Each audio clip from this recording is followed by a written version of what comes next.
Di tulad ng mga nagdaang rotation at reprovisioning mission ng Pilipinas sa Ayungin Shoal, naging mapayapa ang RORE mission kanina sa BRP Sierra Madre ayon sa Department of Foreign Affairs.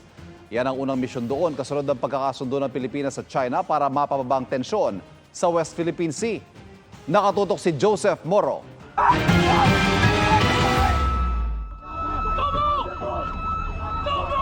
Sa mga nagdaang rotation at reprovisioning mission sa BRP Sierra Madre sa Ayungin Shoal, ilang beses nakaranas ng pangaharas ang Pilipinas mula sa China Coast Guard. Umabot pa sa puntong may nasugatang sundalo gaya noong June 17, ang itinuturing na pinakamarahas na pangaharang ng China sa resupply mission ng Pilipinas.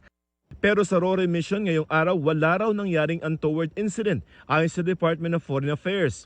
Ito raw ang unang RORE matapos magkasundo ang Pilipinas at China tungkol sa gagawin sa Ayungin Shoal para maiwasan ang hindi pagkakaunawaan at maling tansya na hindi nasasakripisyo ang mga paninindigan. Ginamit sa misyon ng civilian vessel na MV Lapu-Lapu na ineskorta ng BRP Cape Engaño ng Philippine Coast Guard.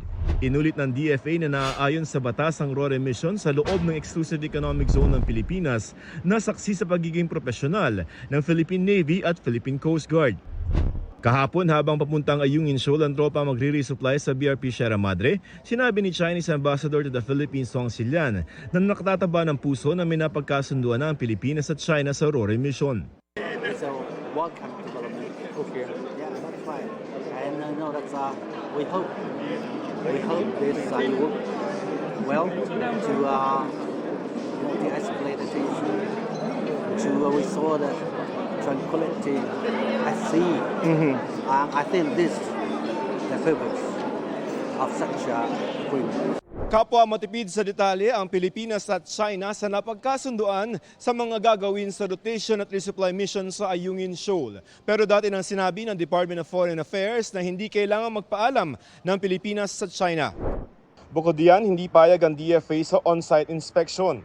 Si Senate Special Committee on Philippine Maritime and Admiralty Zones Chairman Senator Francis Tolentino nanawagan sa DFA na ilabas sa publiko ang nilalaman ng kasunduan.